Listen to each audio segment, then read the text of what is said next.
उनकी मीटिंग थी।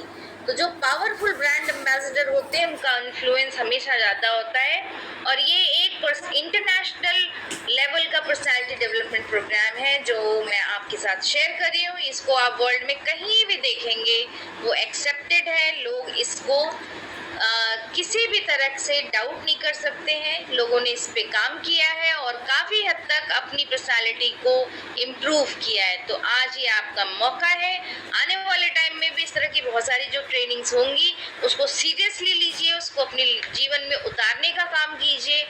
और जब आप इसको फॉलो करते हैं तो आप बहुत सारी ऐसी जो दुविधाएं होती हैं या जो बाधाएं होती हैं, जो आपको लगता है कि सब कुछ तो अच्छा था, कंपनी अच्छी है, प्रोडक्ट अच्छा है, मैं भी बहुत अच्छा, बोलने का तरीका अच्छा, तो कमी कहाँ रह गई, तो उसके आपको काफी जवाब मिलेंगे। तो लेट अस स्टार्ट। आज की ट्रेनिंग का जो गोल है वो ये है कि जो हर एसोसिएट, जो लोग कंपनी के साथ एसोसिएट है, वो कॉन्फिडेंट हो, उनका कॉन्फिडेंस जो है एक अच्छे लेवल पे हो, बहुत पॉलिश्ड हो, वो इन्फ्लुएंशियल यानी प्रभावशाली पर्सनालिटी बने। तो जो फोकस एरिया है आज के लिए वो क्या होगा? पर्सनालिटी डेवलपमेंट है, कम्युनिकेशन है यानी बातचीत करना, ग्रूमिंग है, प्रेजेंटेशन है, लीडरशिप प्रेजेंस है, कॉन्फिडेंस बिल्डिंग है और प्रोफेशनल एटिकेट है। तो हम आज इन सारे टॉपिक्स के ऊपर बात करेंगे और मैं चाहूंगी कि आप जितनी देर इस ट्रेनिंग में हैं, आसपास जो भी आपके डिस्ट्रैक्शन हो, जो भी चीज़ आपको डिस्टर्ब कर रही हो, उससे थोड़ा दूर हो जाइए, शांति से बैठिए और पूरे फोकस से इस ट्रेनिंग को अटेंड कीजिए। फिर लास्ट में मैं आपसे पूछूंगी कि आपको किस तरह से इस ट्रेनिंग ने प्रभावित किया है। ओके, सो अब हम बात करते हैं एक बहुत ही फेमस स्टेटमेंट से जो मैं अपने लिए या फिर मेरे जो मेंटीज होती हैं जिनको मैं ट्रेनिंग देती हूँ उनके लिए काफ़ी यूज़ करती हूँ। अगर वो ये कहते हैं कि नहीं मेरी लाइफ में ये कैसे हुआ मुझे पता नहीं चला, वो कैसे हुआ मुझे पता नहीं चला, तो मैं एक चीज़ हमेशा बोलती हूँ कि life is all about the choices we make for ourselves. हम अपने लिए जो कुछ भी चुनते हैं वो हमारी जिंदगी को बनाता है। और आप कहते होंगे मैंने ऐसा क्या चुना, ऐसी तो कोई बात नहीं है कि मैंने कुछ चुन लिया है। नहीं, आप देखिए, अगर आपको आज कहीं बाहर निकलना है, आप अपने कमरे में जाएंगे, आप अपनी अलमीरा खोलेंगे, अपने वार्डरोब को खोलेंगे और डिसाइड करेंगे कि आज मुझे कौन सा कपड़ा पहनना है। चुनते हैं हम, क्या चुनेंगे?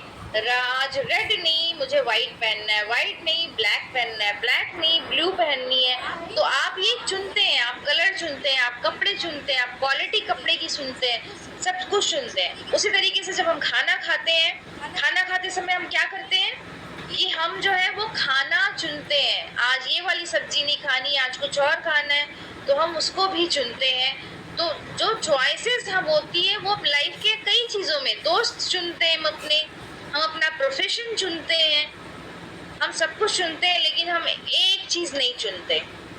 वो क्या नहीं चुनते हम अपनी लाइफ कैसी हो, हमारी पर्सनालिटी कैसी हो, हमारा लुक कैसा हो, हमारी ड्रेसिंग कैसी हो, हमारा बॉडी लैंग्वेज कैसा हो, हमारा करने का तरीका कैसा हो, उस बात में शक से हो, हम चुनते ही नहीं है।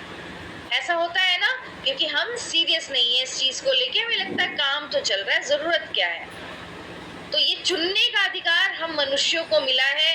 अगर आप ये बोलिए कि किसी दिन कोई गाय आपको दिखती है और वो घास खा रही है और वो बोलेगी I will not take grass today, मुझे आज घास नहीं खानी है, मैं बर्गर खाने के लिए मॉल जाऊंगी, ऐसा होता है क्या? ऐसा तो नहीं होता।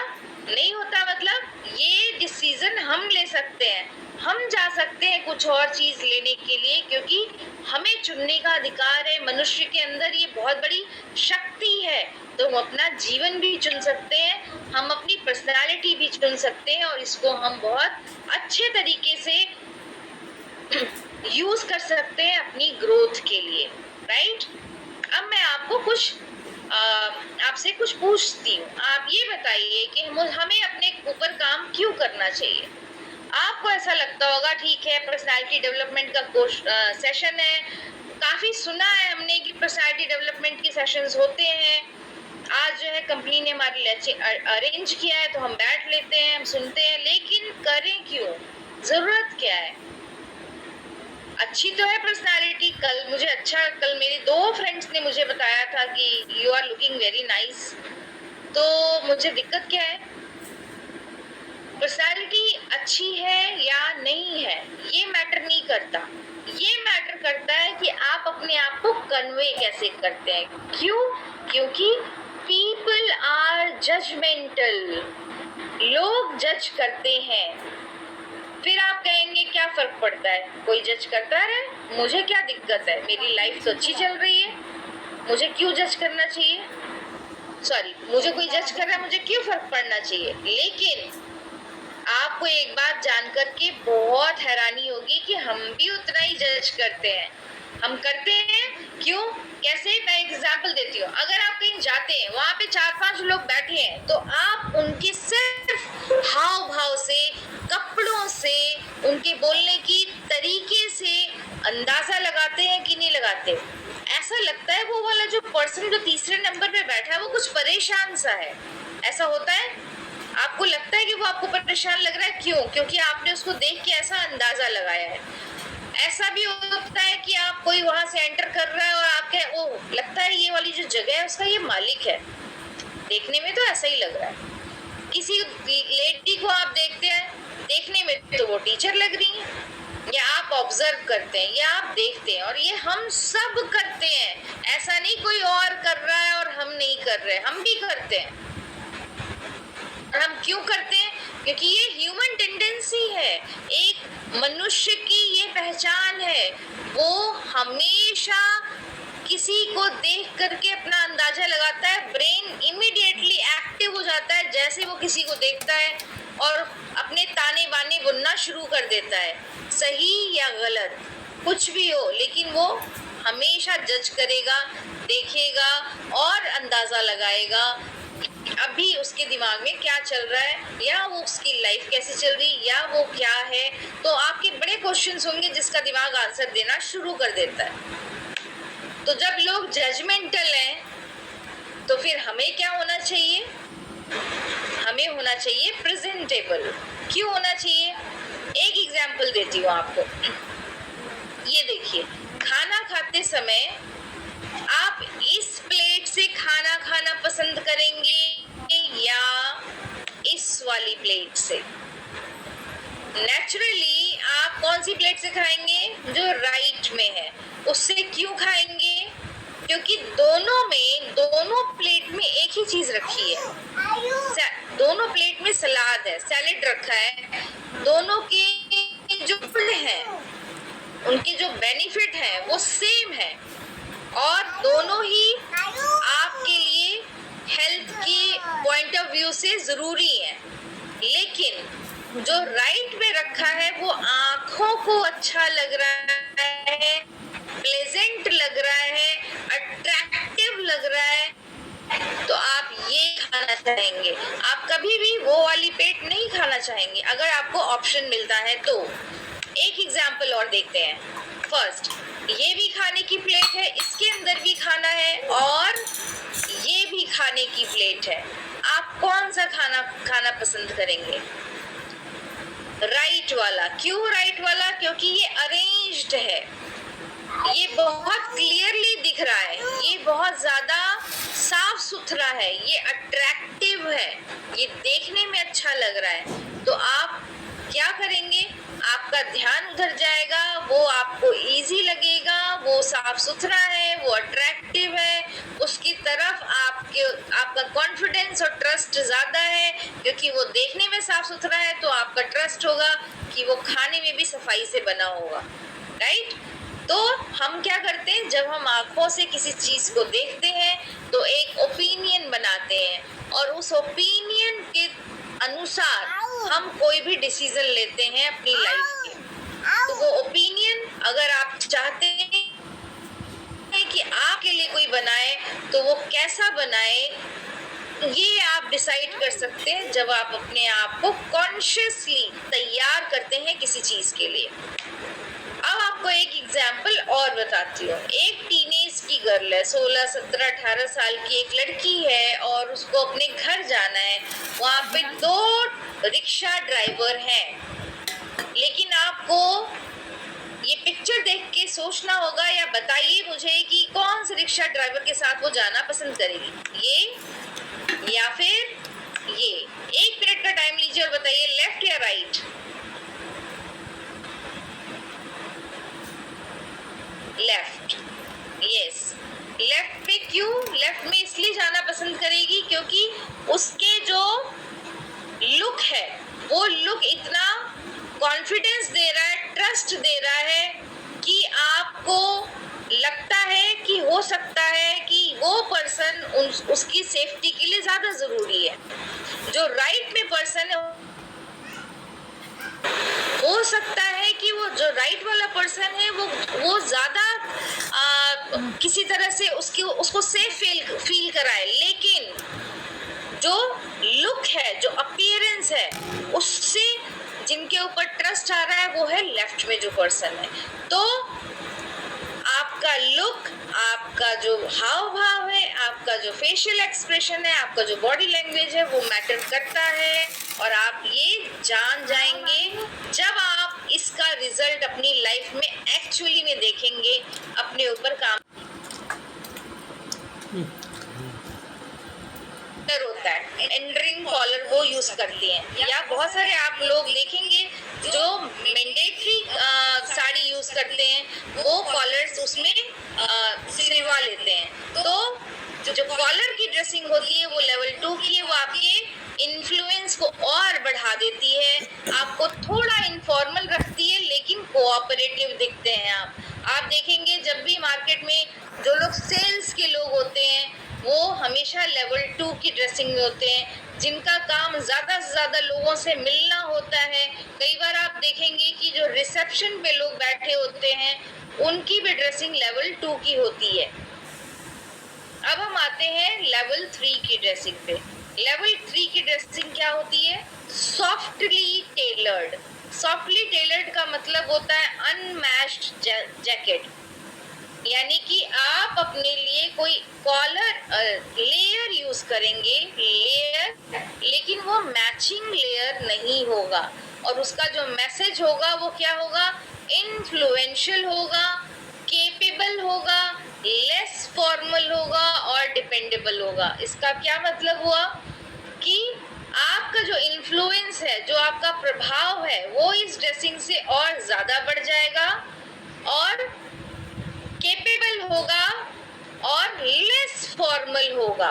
लेस फॉर्मल का मतलब क्या हुआ कि जो ये ड्रेसिंग्स आप देख रहे हैं उनसे ज्यादा फॉर्मल है, लेकिन फिर भी वो प्योरली फॉर्मल से थोड़ा कम है। इस ड्रेसिंग को देखते ही आपका ट्रस्ट का लेवल और बढ़ जाता है किसी को। अब आप देखिए, जो सबसे ज्यादा इम्पोर्टेंट बात होती है कि जो ऊपर लेयर आपने पहनी है उसका कलर और जो नीचे बॉटम पहना है उसका कलर एक नहीं होता।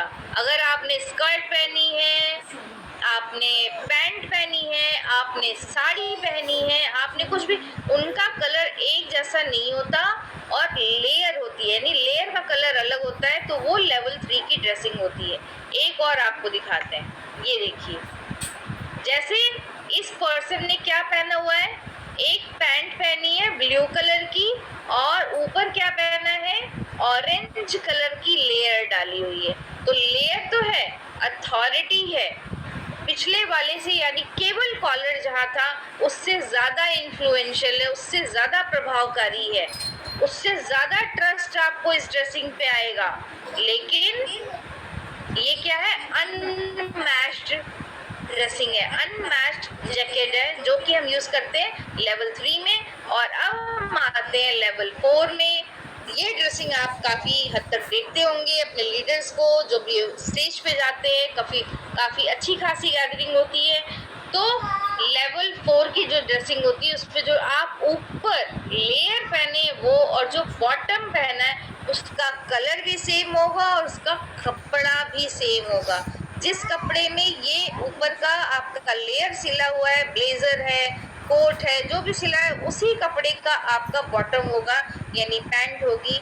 अगर आप ऐसे देखिए, जैसे इस लेडी ने भी ऊपर एक लेयर पहनी है, नीचे बॉटम में पैंट पहना हुआ है, तो ये और ये दोनों का कलर भी सेम है और दोनों का कपड़ा भी सेम है।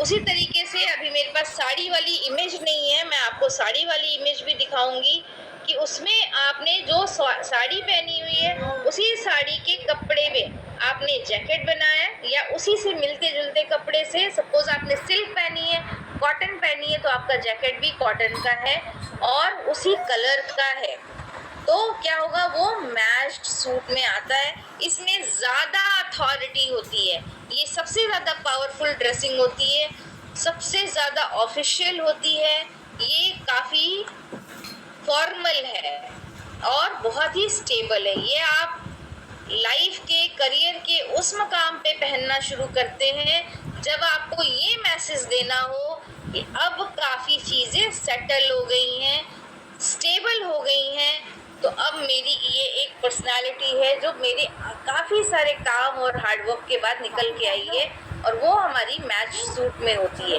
तो जब आप देखेंगे कि काफ़ी सीनियर लेवल के कोई लीडर हो, सीईओ हो, किसी कंपनी के डायरेक्टर हो, वो जनरली इस ड्रेसिंग से नीचे नहीं आते हैं, वो ज़्यादातर आपको ऐसी ड्रेसिंग में नज़र आएंगे। तो अब ये 4 तरह की जो ड्रेसिंग आपने समझी है, जैसी भी ज़रूरत हो, जो भी ज़रूरत हो, उसके हिसाब से आप ड्रेसिंग को अप और डाउन कर सकते हैं। अगर आपको कहीं मीटिंग में इनफॉर्मल जाना है तो आपको कॉलर तक पहनने की ज़रूरत नहीं है, आप आराम से जाइए। इनफॉर्मल हो सकता है आप थोड़े से कुछ कैजुअल गैदरिंग कर रहे हो, साथ में कुछ खा पी रहे हो, तो वो हो गई एक इनफॉर्मल मीटिंग। अगर आप जो है कैसी कहीं पे हैं और जब आपको लगता है लोगों के साथ कनेक्शन बनाना है, उनके साथ काफ़ी घुलना मिलना है, लेकिन थोड़ी सी अथॉरिटी भी होनी चाहिए, तो आप कॉलर यूज़ कर सकते हैं। अगर आपको लगता है थोड़ा सा और मुझे अपनी लीडरशिप शो करने की ज़रूरत है, अब मेरी थोड़ी टीम ठीक ठाक सी बन गई है, तो आप कौन सी ड्रेसिंग कर सकते हैं, लेवल 3 की कर सकते हैं, जिसका क्यू है जैकेट, और वो भी अनमैच्ड। उसके बाद अगर आपको सबसे हाईएस्ट अथॉरिटी दिखानी है, यानी आप ये मैसेज देना चाहते हैं कि आई एम एन अचीवर, मैंने अचीव कर लिया है, मैं एक स्टेबल हूँ, मैंने बड़ी सारी चीज़ें की हैं, तो आप अपने जो है ड्रेसिंग में क्या कर सकते हैं, लेवल 4 की ड्रेसिंग यूज़ कर सकते हैं। तो कुछ सेकंड में, 30 सेकंड के ऊपर अंदर अगर आपको अपना इम्प्रेशन बनाना है, आपको अपनी पर्सनालिटी से कुछ मैसेज देना है, क्योंकि 30 सेकंड ही लगते हैं किसी इंसान को मैसेज बनाने में और आपके लिए ओपिनियन फॉर्म करने में। 30 सेकंड में अगर आप चाहते हैं कि एक अच्छा मैसेज दें, तो आप अपनी ड्रेसिंग इनके अकॉर्डिंग और ये देख के किस ड्रेसिंग का क्या मैसेज है उसके अकॉर्डिंग कीजिए। उससे क्या होगा कि लोग आप जो मैसेज देना चाहते हैं उसी मैसेज को समझेंगे, आपके कम्युनिकेशन गैप नहीं होगा, आप ठीक से अपने बारे में बता पाएंगे। अब हम देखते हैं नेक्स्ट। अब हम बात करेंगे ग्रूमिंग की। ग्रूमिंग क्या करता है, आपके लिए अट्रैक्शन और रिस्पेक्ट क्रिएट करता है। अट्रैक्शन और रिस्पेक्ट कैसे, क्योंकि ग्रूमिंग में क्या होता है, आपका जो अपीयरेंस होता है, जो आपकी पर्सनालिटी होती है, काफी नीट एंड क्लीन, साफ सुथरी दिखती है। साफ सुथरी का मतलब आपके जो, आप देखिए, हेयर ठीक से ट्रिम्ड होते हैं, आपके जो बाल होते हैं वो ठीक से कटे होते हैं, लेडीज के होते हैं तो ठीक से मैनेज्ड होते हैं। जो लेडीज जो है काफी अच्छे से टाई करती हैं, आपने देखा होगा एयर हॉस्टेसेस या हॉस्पिटल मैनेजमेंट में जो भी लेडीज होती हैं, वो कुछ भी अननेसेसरली उनके हेयर कहीं इधर उधर बाहर नहीं जा रहे होते, वो ठीक से ग्रूम्ड होती हैं, ठीक है, उसको ग्रूमिंग कहते हैं। फिर आप ये देखिएगा कि आप टॉप से लेके बॉटम तक साफ सुथरे दिखेंगे। साफ सुथरे दिखने का मतलब है कि आपकी हेयर स्टाइल अच्छी है, आपकी आईज, बहुत सारे लोगों की आदत होती है ना, क्या होता है किसी के साथ पता नहीं चलता, लंबे समय तक जब वो बाहर होते हैं उनके आईज का अंदर की तरफ और बाहर की तरफ जो है वो क्या होती है, गंदगी लग जाती है। तो वो हम अगर क्लीन करते रहते हैं, उसको साफ रखते हैं। फिर अभी हम आता है आपकी ड्रेसिंग नीट, यानी कि अच्छे से प्रॉपरली प्रेस की हुई हो, आयरन की हो, उसमें किसी तरह की कोई सिलवेट ना हो, तो आपकी एक नीट ड्रेसिंग होती है। फ्रेश ब्रेथ, अगर आप कहीं जा रहे हैं और आपने ड्रेसिंग अच्छी की हुई है और आपने बोलना शुरू किया और आपके मुंह से स्मेल आती है किसी तरह की, तो वो आपकी इमेज को इमीडिएटली वो कम कर देती है। वहाँ पे इमेज हमेशा डाउन हो जाएगी। और क्यों हो जाएगी? क्योंकि जो स्मेल है वो कोई भी पसंद नहीं करेगा, क्योंकि हमें भी नहीं अच्छी लगेगी अगर हम कहीं बात करते हैं और कोई सामने वाला कुछ बोलता है और हमें गंदी सी स्मेल आती है, तो हम पीछे हट जाते हैं, हमारा इंटरेस्ट उस इंसान में कम हो जाता है, खत्म हो जाता है ऑलमोस्ट। तो हम अपने इस सांसों का भी ध्यान रखें, अपने स्किन का यानी हमारी जो त्वचा है उसका भी ध्यान रखें। सबसे अच्छा जो मॉइस्चराइजर होता है, यानी कि सबसे ज़्यादा जो आपकी स्किन में नमी बनी रहती है, वो किससे होती है? पानी से। चाहे आपका फेस कितना भी ड्राई हो, हाथ कितना भी ड्राई हो, जैसे ही आप पानी से उसको धुलते हैं उसमें नमी आ जाती है। तो उस नमी को बरकरार रखने के लिए कोशिश कीजिए कि जहाँ भी आप वॉश एरिया रखा है, आपका बाथरूम, आपका वॉश बेसिन, जो भी, वहाँ पे कोई ऐसी चीज़ रखिए जिससे कि आपके हाथों की, आपके चेहरे की नमी बनी रहे। तो फेस को जब आप वॉश करते हैं, वॉश किया, उसको हल्का सा, चाहे वो बॉडी की स्किन भी क्यों ना हो, हाथों की, पैरों की, उसको हल्का हल्का सा हमने पोंछ लिया और कोई ऐसी चीज लगा ली जो आपकी नमी को बरकरार रखे। जैसे कि आप नारियल का तेल भी यूज करते हैं तो उससे नमी बरकरार होती है। आप कोई अच्छी मॉइस्चराइजिंग क्रीम, बॉडी क्रीम अगर वो यूज करते हैं तो उससे भी हो सकता है। नारियल तेल आराम से मिलने वाला और बहुत ही अच्छा उपाय है। फिर उसके बाद आप कोई प्रोडक्ट यूज करते हैं, कंपनी का कोई ऐसा प्रोडक्ट है जो आपके स्किन में आपकी हेल्प करता है, उसकी ग्लो में, और उसको ठीक रखता है, तो वो आप यूज कीजिए। और उसके बाद क्या होगा कि जो आपकी ओके, आवाज क्लियर? ओके मैम ठीक है, थोड़ा सा आपके बैग से आवाज आ रही है जरूर, लेकिन सब आवाज सही आ रहा है। बैग से कैसी आवाज है सर? थोड़ा सा वो पंखे की शायद है, हवा तेज आ रही है। अच्छा, मैं बंद कर देती हूँ, 1 मिनट वेट।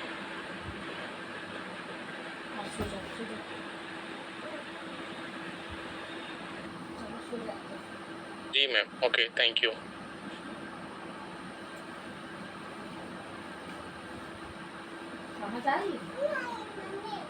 अच्छा, म्यूट हो गई।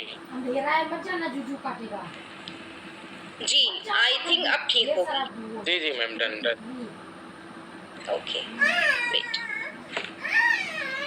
तो अपने स्किन का भी ऐसे ही हमें ध्यान रखना चाहिए। और जो हमारी स्किन है वो हमारी फर्स्ट लेयर होती है, यानी कपड़े से पहले जो हमारी पहली लेयर होती है वो हमारी स्किन होती है।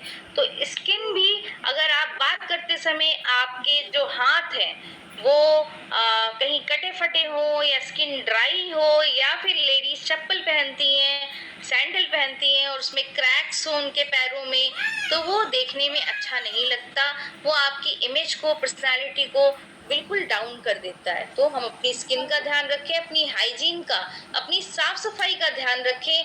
अगर कई बार होता है ना कि हम बाहर जा रहे हैं, सारी चीजें अच्छी से की हैं, लेकिन हो सकता है कि हमारे कपड़ों से किसी तरह की स्मेल आने लगे, या आप ऐसा देखते होंगे कि गर्मी का मौसम है, हम कई बार एक शर्ट आए और पहनकर मैंने 2-3 घंटे यूज किया तो मैंने उसको रख दिया और दोबारा कल पहन लेते हैं। दोबारा पहना तो चेक नहीं किया कि इसमें स्मेल है या नहीं है।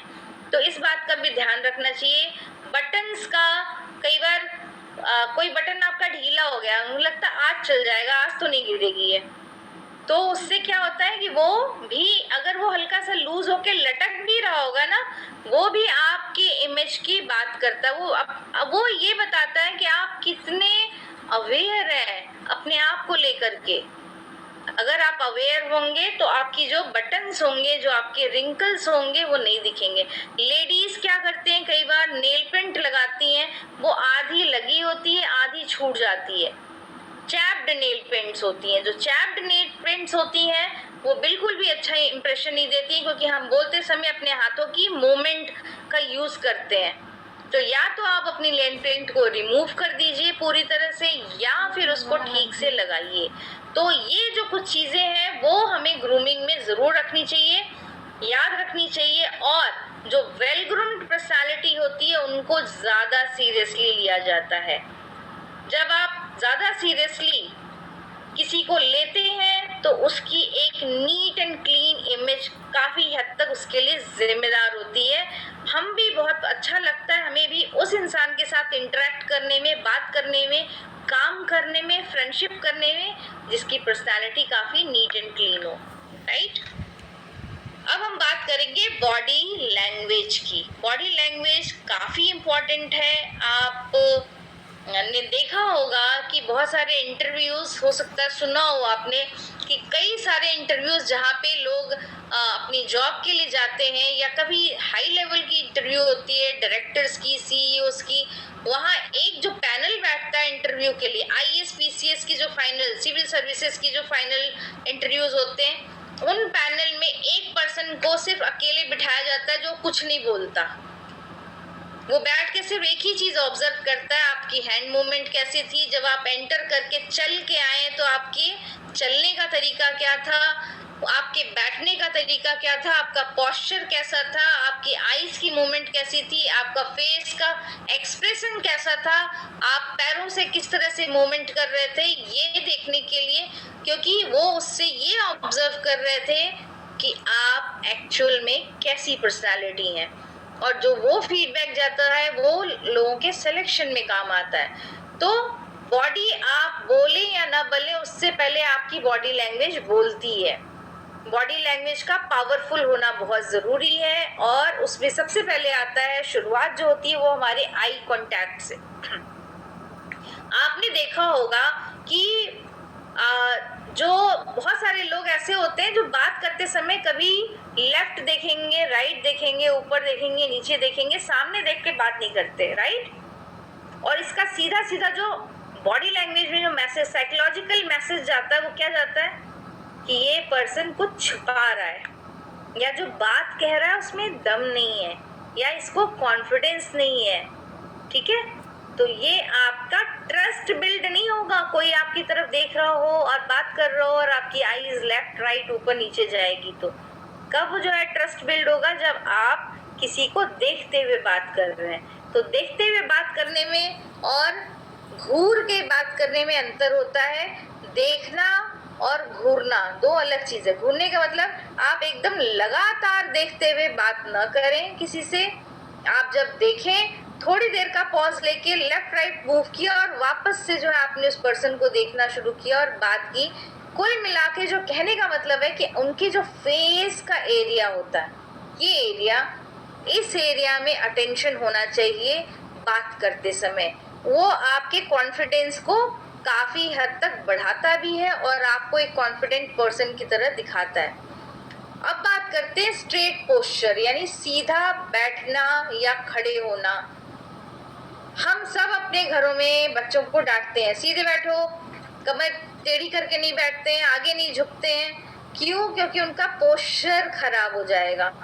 हम ऐसे बोलते हैं, और किस लिए बोलते हैं कि हमें लगता है शायद मेरे बच्चे का ये पोस्चर खराब हो जाएगा, वो कहीं झुक के चलना ना शुरू कर दे। लेकिन हम ये ध्यान नहीं देते कि हम बैठे हैं तो हम कैसे बैठे हैं, और उसका एक मैसेज भी होता है। तो हम आउट ऑफ कंसर्न बोलते हैं, यानी हमें चिंता होती है इसलिए हम बोलते हैं बच्चों को, लेकिन हमें एक्चुअली पता ही नहीं है कि इसका मैसेज क्या जाता है। जो हमारी रीढ़ की हड्डी का शेप है, कोशिश करना चाहिए उस शेप को बना करके रखें, उसी तरीके से हमारा पोस्चर हो।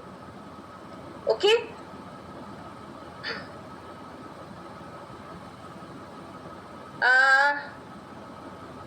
a user named Satyavati Chaurasia is requesting remote control of your computer. आप मैम ना कोई दिक्कत नहीं, आप इनको करने दीजिए। ओके, हाँ आप कंटिन्यू रहिए, बहुत एक्सपेरिमेंट करने वाले लोग हैं यहाँ पे। ओके, ठीक है। तो जो स्ट्रेट पोस्चर है वो हम बना के रखें, और जो पोस्चर है उसका ध्यान हमारा ऐसे होना चाहिए कि आपने देखा होगा कुछ भी जहाँ पे हम बात करते हैं कि आपकी एनर्जी का लेवल ऊपर हो, वहाँ पे हम पोस्चर की बात करते हैं। वो पोस्चर क्या होता है? जब आप योगा करें, योगिक क्रियाएं करें, या फिर किसी तरह से आप मेडिटेशन करने के लिए बैठते हैं, तो हर जगह अपनी पोस्चर को सीधा रखते हैं। और एक संस्कृत में है ना कहावत कि ऊर्ध्व रेता भव। ऊर्ध्व रेता मतलब आपकी जो ऊर्जा है वो ऊपर की तरफ जाए। ऊपर की तरफ जाने का मतलब जब हम सीधे बैठते हैं, बच्चों को ये कहा जाता है याद अच्छे से होता है। याद अच्छे से क्यों होता है? क्योंकि आपकी जो एनर्जी है वो अपवर्ड डायरेक्शन में होती है, राइट। हैंडशेक जो है वो फर्म हो, वो स्ट्रांग हो, वो कहीं स्लॉपी ना हो, धीरे ना हो, ठीक है, बहुत टाइट ना हो।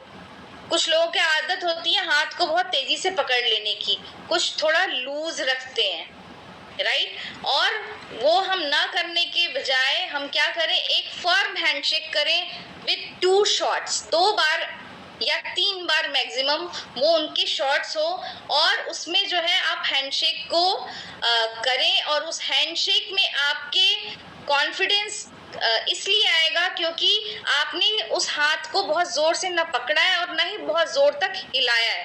काफी लोग ऐसे होते हैं जो उसको बहुत जोर से हिलाते हैं, काफी देर तक हिलाते रहते हैं, तो वो हमें नहीं करना चाहिए। हमें क्या करना चाहिए कि अपने हाथ को 2 बार शॉट दिया, और अगर किसी पर्सन ने पकड़ा है और उसे जोर से हिला रहा है, छोड़ नहीं रहा है, तो आप अपने फीस्ट जो मुट्ठी है उसको खोल दीजिए। उससे वो मैसेज चला जाएगा कि बस इसके बाद अभी हमें नहीं करना है। फिर भी बहुत सारे लेडीज हैं या बहुत सारे लोग हैं जो हेजिटेट करते हैं हैंडशेक करने में, तो हमें क्या करना चाहिए कि वो हैंडशेक ना करके अगर हम नमस्ते भी करते हैं तो वर्ल्ड वाइड एक्सेप्टेड है। इंडियंस नमस्ते करते हैं और उसे करना भी चाहिए। तो आप जो है नमस्ते भी करेंगे तो भी वो प्रोफेशनली एक्सेप्टेड है। आपने बहुत सारी एयरलाइंस देखी होंगी जिसमें कि नमस्ते को एक्सेप्ट किया गया है। बहुत सारी हॉस्पिटैलिटी की इंडस्ट्री में भी ऐसा होता है। अब हम बात करेंगे हैंड एंड लेग मूवमेंट की। जब हम बात कर रहे होते हैं, जब हम कुछ बोल रहे होते हैं, तो आपकी जो हाथों की मूवमेंट है और जो आपके पैरों की मूवमेंट है, वो बात करते समय वो काफी ज्यादा या तो जरूरत से ज्यादा हो या कम हो, इससे बहुत ज्यादा फर्क पड़ता है।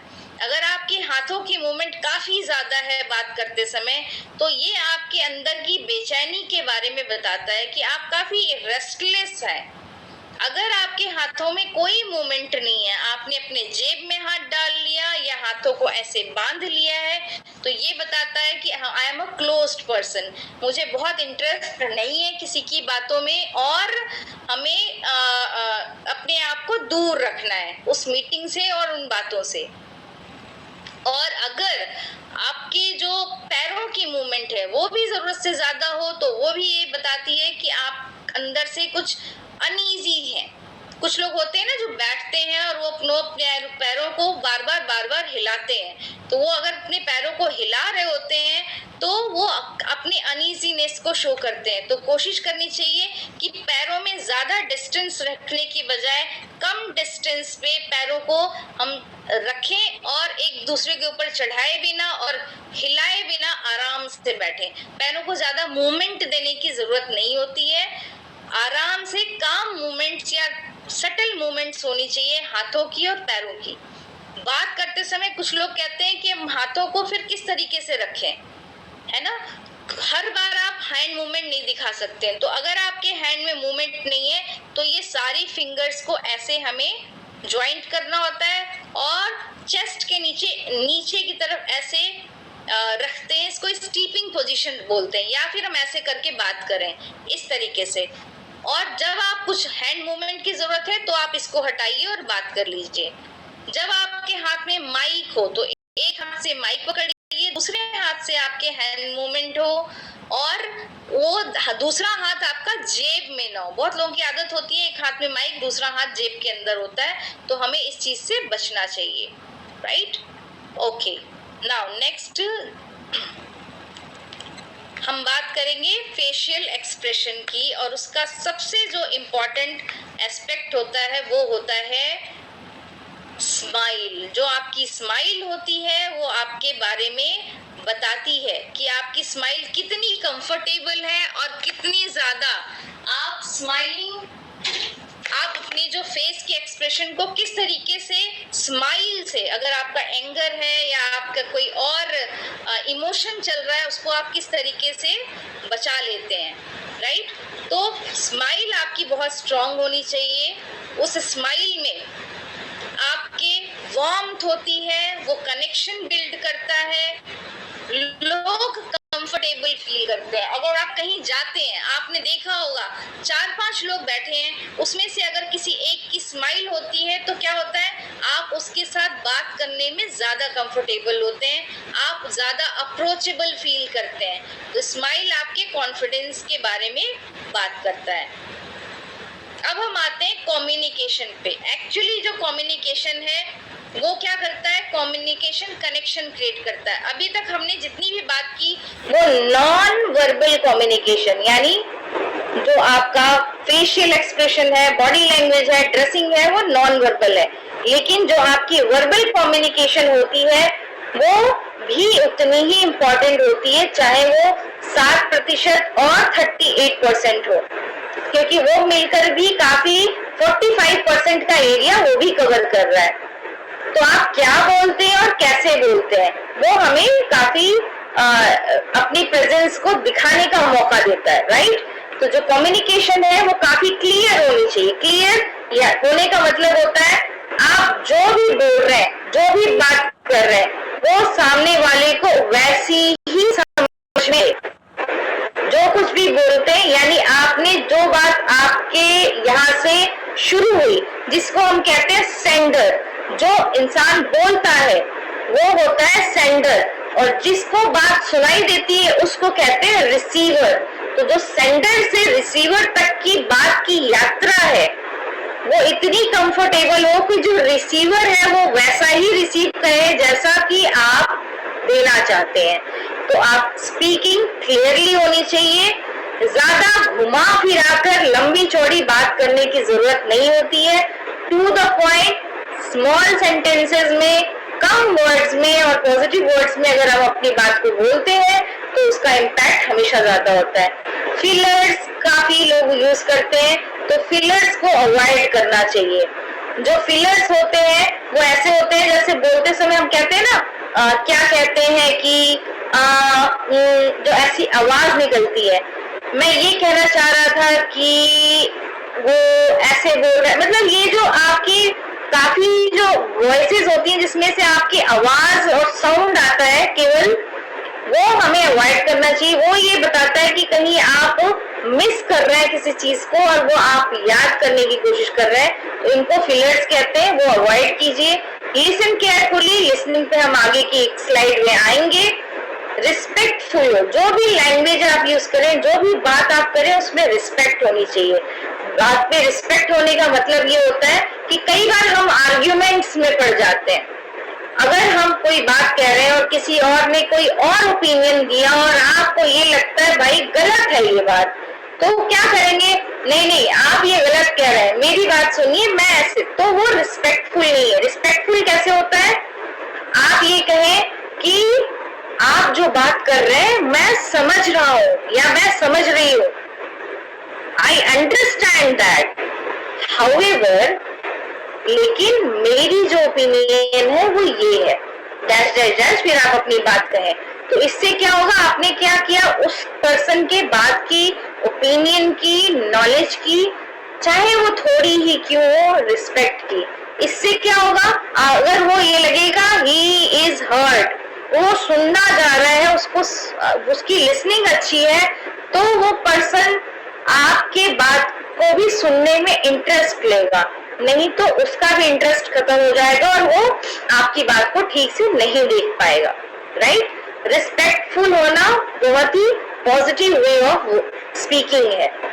पॉजिटिव वर्ड्स का यूज करना चाहिए। काफी लोगों को पेन की, दर्द की, या फिर आपके कोई गिल्ट हो, आपकी जो पुरानी बातें हो, उनको यूज करने का काफी शौक होता है। काफी लोग इस तरह से बातें करते हैं, दो चार वर्ड्स ऐसे आ ही जाते हैं। कुछ लोगों के बातों में कई बार ना वो आ जाती है, अब्यूजेस आती हैं, गालियां आ जाती हैं। वो आती है तब जब आप थोड़ा इनफॉर्मल हो जाते हैं, कहीं दूसरे तीसरे चौथे पर्सन की बात कर रहे हैं, कोई सोशल सिनेरियो की बात कर रहे हैं, कोई ऐसी चीज की बात कर रहे हैं जो काफी जो है कॉन्फ्लिक्ट वाला है, तो वो लैंग्वेज कई बार खराब हो जाती है। उन वर्ड्स से हमें हमेशा बचना चाहिए। पॉजिटिव वर्ड्स यूज करें, वो आपको हमेशा बिना मतलब के किसी भी तरह के आपके कॉन्फ्लिक्ट से आपको बचा के रखता है, और आप जो है अपने कन्वर्सेशन में कंफर्टेबल रहते हैं और बहुत ही पावरफुल रहते हैं। उस कन्वर्सेशन को कोई भी बीट नहीं कर सकता। कॉन्फिडेंट होना चाहिए और हमें पोलाइट होना चाहिए। कॉन्फिडेंट और पोलाइट हम कब होते हैं? जब हमारी बात की हमारी तैयारी हो, और पोलाइटनेस तब आती है जब आप अपनी बात को कहते हुए दूसरे की रिस्पेक्ट और उसके भी ओपिनियन का ध्यान रखते हैं। जैसे आप जब बात कर रहे हैं, मैंने एक एग्जांपल दिया, आपने सामने वाले को ये कहा कि आप जो बात कह रहे हैं वो बिल्कुल ठीक है, मैं उससे एग्री करता हूँ, लेकिन मैं ये कहना चाहता हूँ। ऐसा होता है। तो उसी तरीके से अगर आप अपने ओपिनियन को रखना चाहते हैं, तो हमारी कई बार आदत होती है हम बातों में बीच में जंप कर जाते हैं। एक मिनट, आप जो कह रहे थे ठीक है, मेरी बात सुनो पहले। तो हमें लगता है पहले सारे सुन ले, बोलने का काम बाद में होगा। तो हम सुनना चाहते कम है, बोलना ज्यादा चाहते हैं, और हम क्या करते हैं, लोगों को इंटरप्ट करते हैं। वो इंटरप्ट करने की बजाय हम पोलाइट रहें, दूसरे की बात की भी उतनी रिस्पेक्ट करें जितनी हमें अपनी बात के लिए रिस्पेक्ट चाहिए। अब हम आते हैं लिसनिंग स्किल पे। कम्युनिकेशन हमेशा अधूरा है अगर जो है उसमें लिसनिंग नहीं इंक्लूड होती है। तो एक्टिव लिसनिंग का क्या मतलब होता है? Hearing is not listening. जैसे कि अगर आप कहीं पे बैठे हैं, आप ये मीटिंग ही क्यों ना अटेंड कर रहे हो, या आपकी जो कोई मीटिंग चल रही है ऑफलाइन, और आपको आवाज बाहर से कोई आ रही है, किसी के चिल्लाने की आवाज आ रही, कोई गाड़ी की आवाज आ रही, किचन से कोई आवाज आ रही, पंखे की आवाज आ रही, एसी की आवाज आ रही, कुछ भी आवाज आ रही है, वो आपके कान में जा रही है, वो होती है हियरिंग। क्यों? क्योंकि आप उस पर अटेंटिव नहीं है, उसको ध्यान से नहीं सुन रहे। लेकिन जहां आपने अपना ध्यान लगाया, वैसे ही वो आपकी लिसनिंग शुरू हो जाती है, हियरिंग नहीं रहती है। तो लिसनिंग का मतलब ये होता है, आप किसी चीज को जब बहुत ध्यान से सुनते हैं, उस पर अपना पूरा माइंड और फोकस लगाते हैं, तो उसको हम लिसनिंग कहते हैं। और ये सबसे ज्यादा कम होता है। हम इम्पोर्टेंट जगहों पे भी हियरिंग करने की कोशिश करते हैं, लिसनिंग करने की कोशिश नहीं करते हैं। और वो ऐसा कब होता है? ऐसा तब होता है जब हम अपने किसी भी तरह के कन्वर्सेशन में किसी को अवॉइड करने की कोशिश करें। मैं आपको एक एग्जांपल देती हूँ। घर में एक छोटा बच्चा हो, वो भाग के अगर आए और अपने बारे में बताए कि आज पापा ये चीज हुआ था स्कूल में, या मम्मी ये मुझे शेयर करना है, तो क्या होता है जनरली हम क्या करते हैं? हाँ, मैं सुन रहा हूँ, कान से सुनना है, आंख से नहीं, है ना? तो हम सुनने का हमेशा बोलते हैं। क्यों बोलते हैं? क्योंकि हमें ऐसा लगता है क्योंकि सुन तो रहे।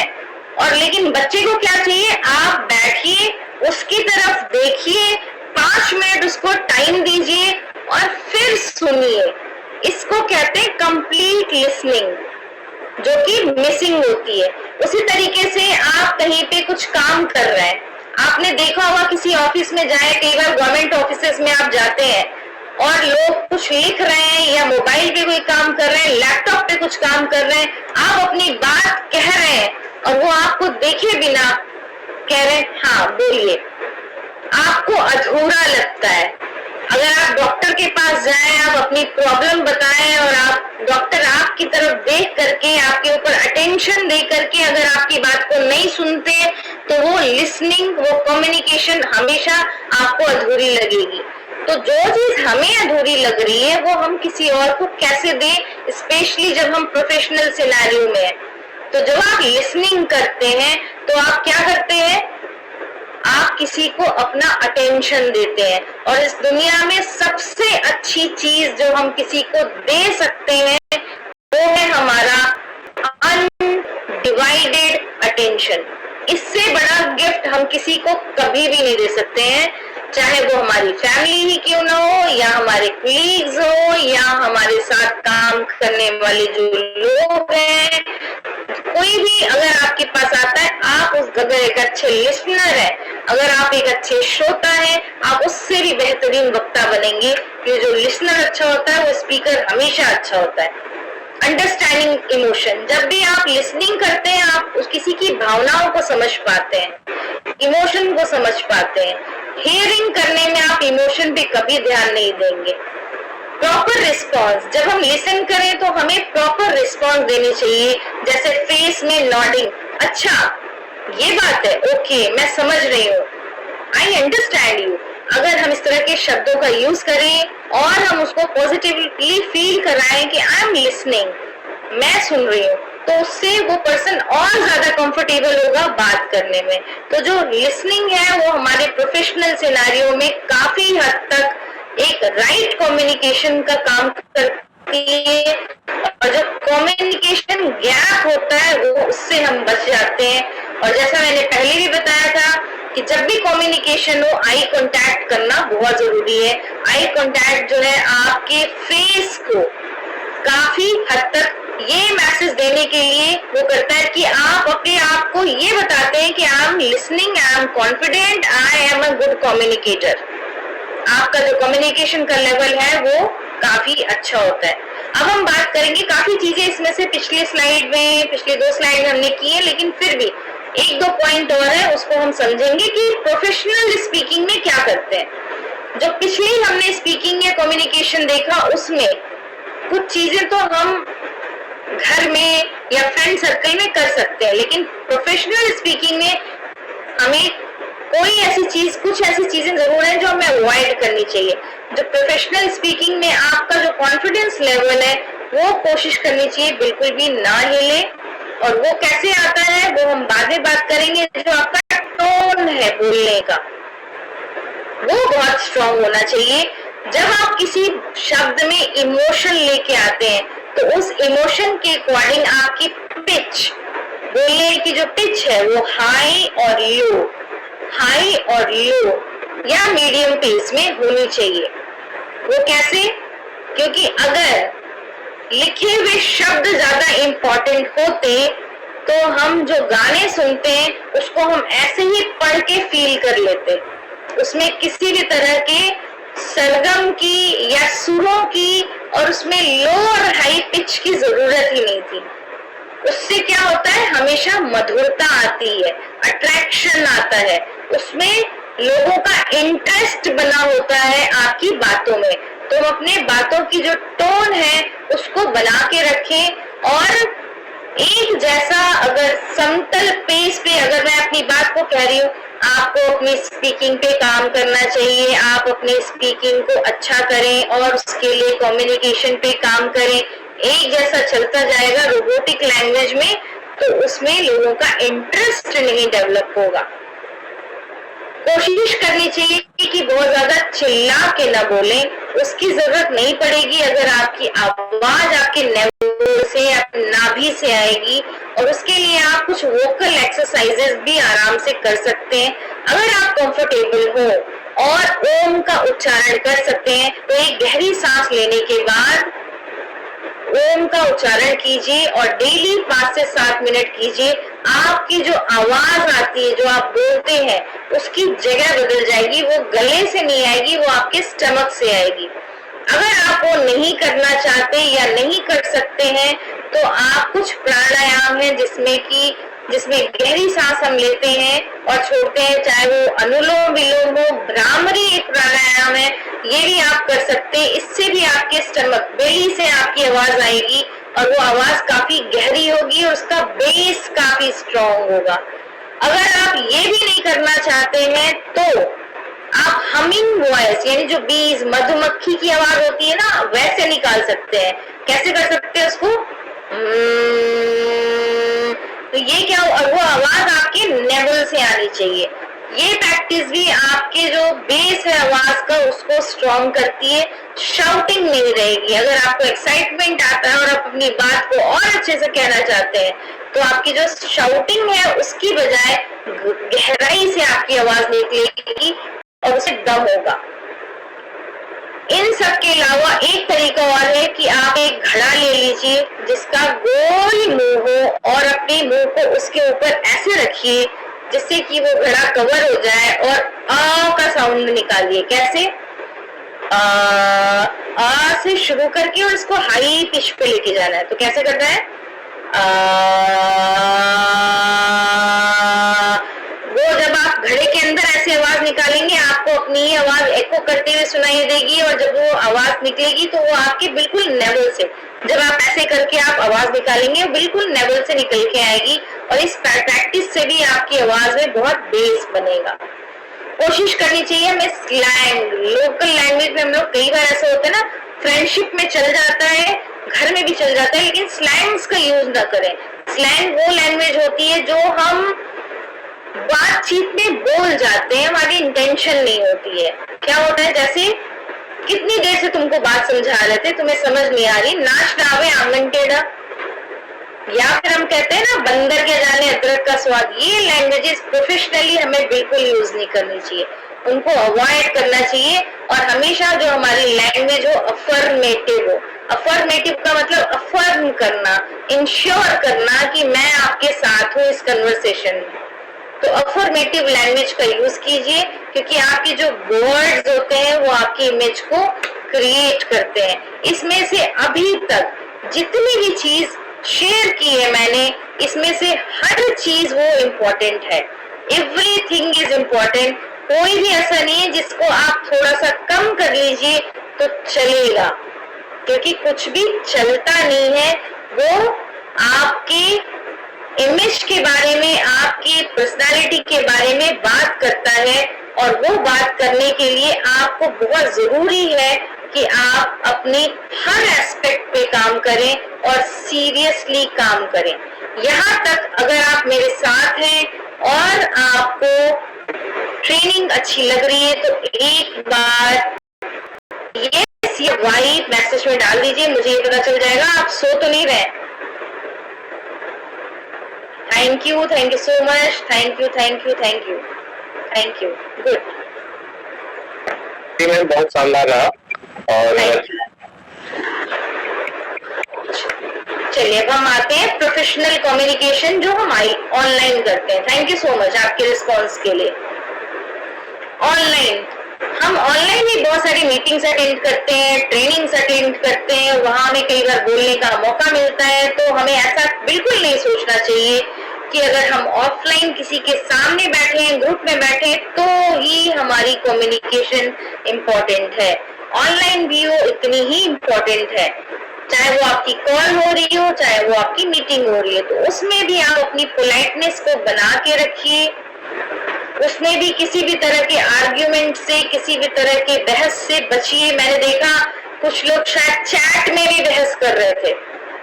तो आप प्रोफेशनल सिनेरियो में किसी भी तरह के आर्ग्यूमेंट से बचने की कोशिश कीजिए। आप अपनी एनर्जी सेव करके रखिए।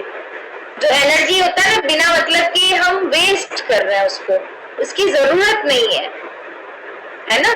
तो ऑनलाइन भी अगर हम है तो इस बात का ध्यान रखना चाहिए, कैमरा रेडी हो।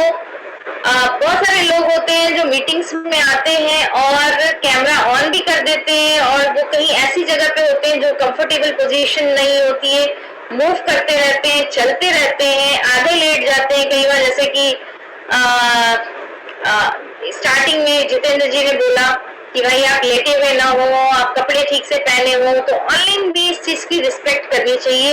वो आपकी पर्सनालिटी और आपके बारे में बात करता है, आपका हर छोटा बड़ा एक्शन।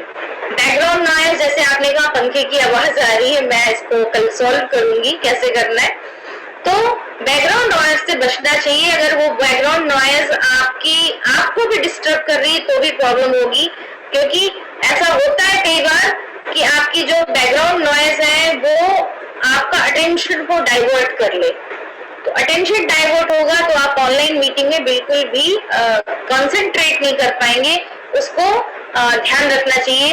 आप में से कुछ लोग सोच रहे होंगे मैडम किस बैकग्राउंड नॉइज किसी और को डिस्टर्ब तो कर ही नहीं सकता, हमें तो म्यूट कर दिया जाता है, हम बोलते तो है नहीं।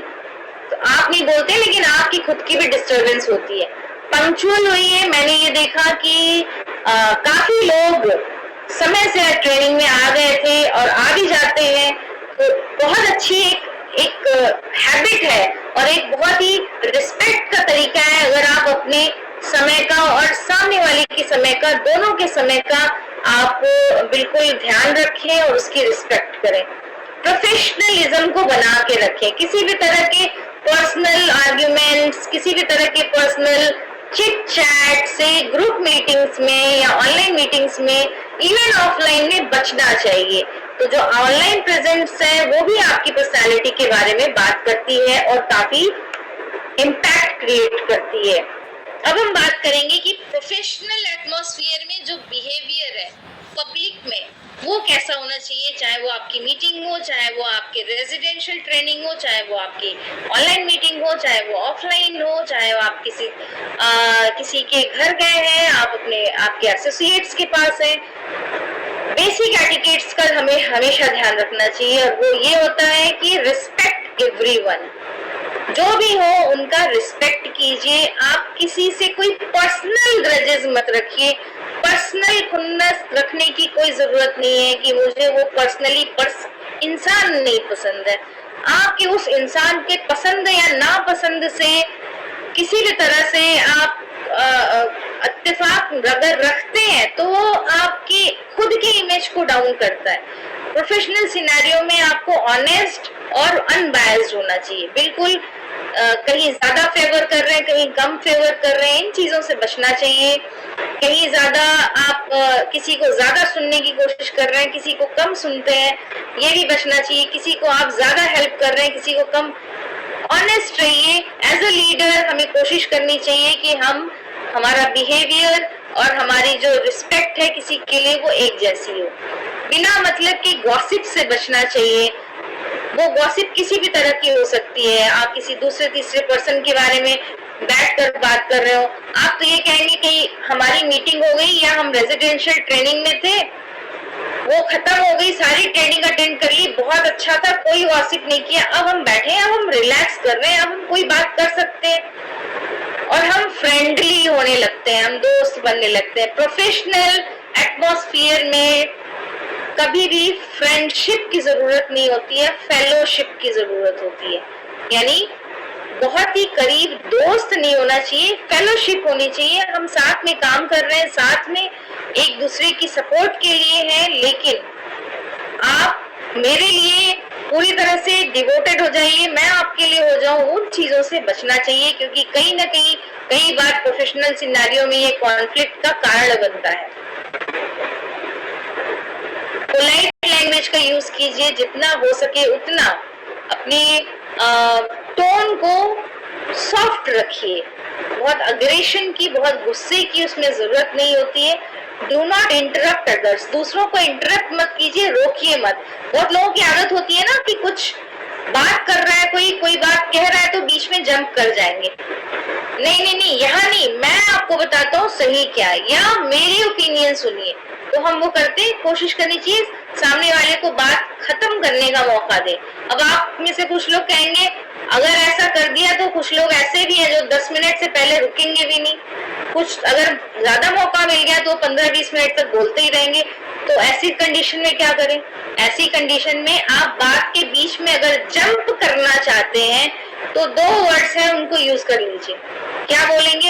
एक्सक्यूज मी, सॉरी, और उसके बाद आप अपनी बात को रखिए। Excuse me, I want to say one thing. Excuse me, ये सॉरी, मुझे यहाँ पे आपको एक बात बतानी है, ठीक है? ये बोलिए और फिर एंट्री कीजिए, लेकिन इतना जरूर वेट कीजिए कि वो इंसान देख लीजिए कहीं छोटा सा पॉज ले रहा है कि नहीं, या कहीं रुकने की कोशिश कर रहा है, तब एंटर कीजिए। पूरे फ्लो में कोई इंसान अगर अपनी बात कह रहा है तो बीच में मत जाइए। डिग्निटी हर जगह बना के रखिए, गरिमा हर जगह बना के रखिए, चाहे वो आप किसी के घर पे हो, बाहर हो, ऑनलाइन हो, ऑफलाइन हो, रेजिडेंशियल ट्रेनिंग्स में हो, एसओएस में हो। रिएक्ट करने से ज्यादा रिस्पॉन्ड कीजिए, जवाब दीजिए पोलाइटनेस के साथ। एकदम से गुस्सा आए और हम किसी की बात को पलट के जवाब देते हैं, वो हमेशा आपके रिस्पेक्ट को कम करेगा। और लोग ऐसे होते हैं ना, एक बहुत ही पुराना कबीर का दोहा है जो बहुत गहरे रिलेशन में यूज होता था, लेकिन अगर आप इसको प्रोफेशनल सिनेरियो में भी रखिए, कई बार लोग आपकी बात से इतना हर्ट हो जाते हैं कि आप उम्मीद भी नहीं करेंगे। वो एक दोहा है उनका कि रहीमन धागा प्रेम का मत तोड़ो चटकाए। एकदम से आप किसी की रिस्पेक्ट कर देते हैं या रिस्पॉन्ड में आप गुस्से में कुछ ऐसे, रिएक्शन में कुछ ऐसा बोल जाते हैं जो हो सकता है वो इंसान भूल ही न पाए। फिर आप उसको जितना भी संभालते फिरेंगे, बड़ा मुश्किल हो जाता है उसको संभालना। तो कोशिश करनी चाहिए कि हम रिस्पॉन्ड करें, रिएक्ट न करें। जो अच्छा मैनर होता है वो एक अच्छे रेपुटेशन को, स्ट्रॉन्ग रेपुटेशन को क्रिएट करता है। अब हम बात करेंगे ईटिंग हैबिट्स की। हम कहीं भी जाते हैं, हमारी जो ईटिंग हैबिट्स होती हैं वो भी बहुत जरूरी होती हैं और वो आपकी पर्सनालिटी को रिफ्लेक्ट करती हैं। ग्रेसफुली आप किसी चीज को खाइए, यानी कि अगर खाते समय कोशिश कीजिए फिंगर के इतने एरिया से ज्यादा गंदा ना हो। साफ सफाई का ध्यान रखिए। लेफ्ट में, राइट में, आगे पीछे अगर कुछ खाने का आइटम आपसे गिर जाता है तो कोशिश कीजिए उसको किसी टिश्यू में रैप करके आसपास रख दीजिए, या जरूरत से ज्यादा उसको क्लीन करने की कोशिश मत कीजिए कि वो और ज्यादा फैल जाए। इस बात का भी ध्यान रखना चाहिए, खाते खाते कोई चीज आपकी नीचे गिर जाती है, अगर आप कहीं टेबल पे बैठे हैं तो आप सपोज आपकी चम्मच गिर गई नीचे, हम रेस्टोरेंट में हैं, हम जो है किसी ट्रेनिंग में हैं, तो आप नीचे झुक करके चम्मच उठाने से ज्यादा अच्छा है कोई दूसरी चम्मच ले लीजिए और उस चम्मच को उठाने के लिए उस पर्सन को बुलाइए जो कि उस जगह पे हो अवेलेबल, जो आपकी हेल्प कर सके। अगर आप किसी के घर पे हैं तो आप उसको लास्ट में, यानी अपनी ईटिंग को कंप्लीट करने के बाद लास्ट में आप उसको खुद उठाइए और उठा करके धीरे से साइड में कहीं पे रख दीजिए। उसी समय जब सब खा रहे हो बिल्कुल नीचे झुकने की कोशिश नहीं करनी चाहिए। लाउड च्यूइंग को, मतलब जब आप जोर जोर से मुंह को घुमा करके खाना खाते हैं, उसको थोड़ा अवॉइड कीजिए। मुंह को बंद करके और धीरे धीरे चबाइए और खाइए, वो हमारी सेहत के लिए भी अच्छा है, क्योंकि हमें ज्यादा च्यू करना चाहिए खाने से पहले और बहुत जोर जोर से या जल्दी जल्दी जो है खा के स्वेलो नहीं करना चाहिए, उसको घोटना नहीं चाहिए। तो ये इसलिए भी है, कई बार हम लोग च्यू करते करते बात करते हैं, अगर बहुत जरूरी कन्वर्सेशन है तो आपको ऐसा लगता है आप बिना बोले रुक नहीं सकते हैं, तो आप अपने हाथों को ऐसे अपने मुंह के सामने लाइए या हैंकी रखिए और उसके बाद बात कीजिए। बोलते बोलते आप खाना अवॉइड कीजिए कि आप बोल रहे हैं और आप खाना भी साथ में खा रहे हैं। कुछ लोग खाते बिल्कुल चेयर पे आधे लेट जाते हैं, या फिर खाएंगे तो बिल्कुल प्लेट के ऊपर सर उनका ऐसे नीचे की तरफ आ जाता है। खाने को आपको अपने पास ले आना है, आपको खाने के पास नहीं जाना है। अगर आप सूप पी रहे हैं तो सूप उठा करके चम्मच को आप अपने पास लाएंगे, आप सूप के पास नहीं जाएंगे, और वो दूरी भी उतनी होनी चाहिए। अब आप ऐसा ना हो पीछे बैठे और आप कहें कि मैम ने कहा था अपने तक लेके आना है, तो उसकी यात्रा बहुत लंबी हो जाएगी, वो वहां से उठ करके यहाँ तक आएगा और बीच में कहीं ना कहीं गिर जाएगा। तो आप सीधे बैठिए और उस तरीके से खाइए। टेबल मैनर्स को रिस्पेक्ट कीजिए। बहुत लोगों की आदत होती है पूरा हाथ राइट और लेफ्ट में रख करके इतना पोर्शन कवर करके फिर वो टेबल पे बैठते हैं, तो ऐसे करने की बजाय सिर्फ अपनी ये कलाई, इतना पोर्शन जो है वो आपकी टेबल पे ऐसे होना चाहिए और सिर्फ उतना ही जगह और स्पेस को आपको ऑक्यूपाई करना चाहिए। प्रॉपरली बैठिए, जैसा मैंने पहले भी बोला। और प्लेट में अगर आप कई जगह पे आप देखते होंगे बुफे सेटिंग होती है, तो वहां आप खाना लेने गए तो कोशिश बहुत सारे लोग करते हैं सब कुछ इसमें एक बार में ही डाल दें, ऐसा नहीं होता। एक दो आइटम रखिए, दो तीन, जिससे आपकी प्लेट नीट एंड क्लीन लगे, वैसी जैसे मैंने स्टार्टिंग में दिखाई थी आप लेके आइए, उसको कीजिए। स्मॉल स्मॉल बिहेवियर जिसमें नजर आता है हमारा क्लास, वो क्लास जिसको हम अचीव करना चाहते हैं, वो क्लास हम जिसके लिए हमने ड्रीम्स देखी है, सपने देखे हैं। तो ये प्रैक्टिसेस आपको उस तरफ लेके जाती और डिसिप्लिन, साफ सफाई का हमें बहुत ध्यान रखना चाहिए, खास तौर पर जब हम किसी प्रोफेशनल सिनेरियो जा रहे हो और कहीं किसी के घर पे मीटिंग कर रहे हैं या फिर एसओएस में या रेजिडेंशियल ट्रेनिंग में आप हैं, वहाँ 2-3 लोग एक साथ रूम शेयर कर रहे होते हैं, तो वो एक आपकी एक कॉमन एक स्पेस हो जाता है, शेयर स्पेस हो जाता है, जिसको और लोग उस स्पेस को, उस एरिया को शेयर कर रहे हैं, तो उसकी सफाई का ध्यान रखना चाहिए। कॉमन टॉयलेट्स हम लोग यूज करते हैं या किसी के घर पे जाते हैं तो टॉयलेट यूज करते हैं, तो कोशिश ये कीजिए कि जैसे आप टॉयलेट में जाते हैं और जिस तरह से साफ आपको दिखता है आप उसको वैसा ही छोड़िए। आप किसी भी तरह की सीट के ऊपर गंदगी ना फैलाएं, उसको क्लीन करें और उसके बाद टिश्यू पेपर से क्लीन करके तब बाहर आए, या फिर आसपास जमीन पे किसी तरह का पानी या गंदगी या टिश्यू या कचरा आपने डाल दिया, वो नहीं करना चाहिए।